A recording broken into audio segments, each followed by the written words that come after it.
নমস্কার বন্ধুরা, কিচেন শেফিতে সবাইকে স্বাগত। আজকে আমি তোমাদের সাথে শেয়ার করছি সজনে ফুলের একটা নতুন রেসিপি। আমি গাছ থেকে সজনে ফুলগুলো পেড়ে নিচ্ছি। এখন আমি এই সজনে ফুলগুলো খুব ভালো করে পরিষ্কার করে বেছে নিচ্ছি।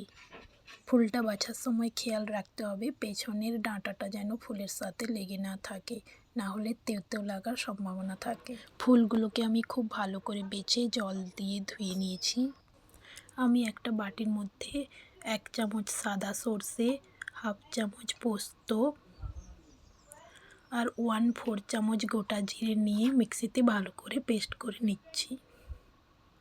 এই রেসিপিটা বানানোর জন্য আমার লাগছে সজনে ফুল, ডুমো করে কাটা একটা আলু, সর্ষে জিরা পোস্ত বাটা, একটা পেঁয়াজ কুচোনো, স্বাদ মতো কাঁচা লঙ্কা কুচোনো আর একটা টমেটো কুচি করা। আমি কড়াইটা খুব ভালো করে গরম করে নিয়েছি। এর মধ্যে 2 টেবিল চামচ সরষের তেল দিয়ে গরম করে নিচ্ছি। এখন আমি এর মধ্যে দিয়ে দিচ্ছি হাফ চামচ কালো জিরে। এখন আমি এর মধ্যে দিয়ে দিচ্ছি একটা মাঝারি সাইজের পেঁয়াজ কুচোনো।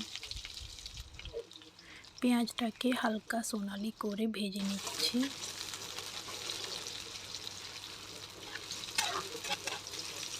এখন আমি এর মধ্যে দিয়ে দিচ্ছি কাঁচা লঙ্কা কুচোনো আর কুচোনো টমেটো দিয়ে হালকা করে একটু ভেজে নিচ্ছি। এর মধ্যে দিয়ে দিচ্ছি আগে থেকে কেটে রাখা আলুর টুকরোগুলো। এখন আমি সবগুলো খুব ভালো করে নেড়ে দিচ্ছি। সবজিটাকে খুব ভালো করে মিশিয়ে একটা ঢাকনা দিয়ে কড়াইটাকে ঢেকে দিচ্ছি, যাতে আলুটা খুব ভালোভাবে সেদ্ধ হয়ে যায়। 2 থেকে 3 মিনিট পর ঢাকনাটা খুলে সবজিটাকে খুব ভালো করে মিশিয়ে নিচ্ছি। এখন আমি এর মধ্যে দিয়ে দিচ্ছি হাফ চামচ লঙ্কা গুঁড়ো আর দিচ্ছি 1/4 চামচ হলুদের গুঁড়ো আর দিয়ে দিচ্ছি এর মধ্যে স্বাদ মতো নুন।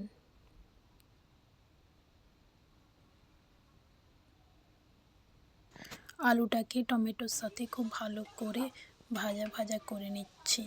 এখন আমি এর মধ্যে দিয়ে দিচ্ছি আগে থেকে বেটে রাখা সর্ষে জিরে পোস্ত পেস্ট আর দিচ্ছি সামান্য একটুখানি জল।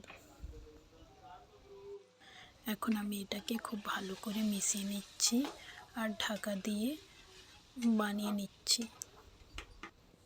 4 থেকে 5 মিনিট পর ঢাকনা খুলে ভালো করে মিশিয়ে নিচ্ছি। এখন আমার আলুগুলো খুব ভালোভাবে সেদ্ধ হয়ে গিয়েছে আর টমেটোগুলো নরম হয়ে মিশে যাচ্ছে। এখন আমি এর মধ্যে দিয়ে দিচ্ছি আগে থেকে বেছে ধুয়ে রাখা সজনে ফুলগুলো। এই সময় আঁচটা মাঝারি রাখতে হবে, তা না হলে কড়ার নিচে লেগে যাওয়ার সম্ভাবনা থাকে। সজনে ফুলটা দিয়ে খুব ভালো করে মিশিয়ে নিচ্ছি। এখন আমি এটাতে ঢাকা দিয়ে মাঝারি আঁচে ভালো করে বানিয়ে নিচ্ছি।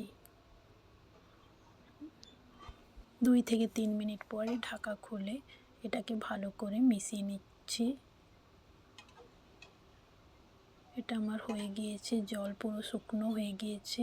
এটাতে আলাদা করে আর কোনো জল দেওয়ার প্রয়োজন নেই। এই রেসিপিটা গরম ভাতের সাথে কিংবা রুটির সাথে খেতে খুব সুস্বাদু হয়। এখন আমি এটা পরিবেশন করছি। আমি যেইভাবে বানিয়েছি এইভাবে বানিয়ে দেখবেন, খেতে খুব সুস্বাদু হয়। এই রকম আরও নতুন নতুন রেসিপি পেতে চাইলে আমার চ্যানেলটাকে অবশ্যই লাইক করে সাবস্ক্রাইব করে নেবেন। অনেক ধন্যবাদ।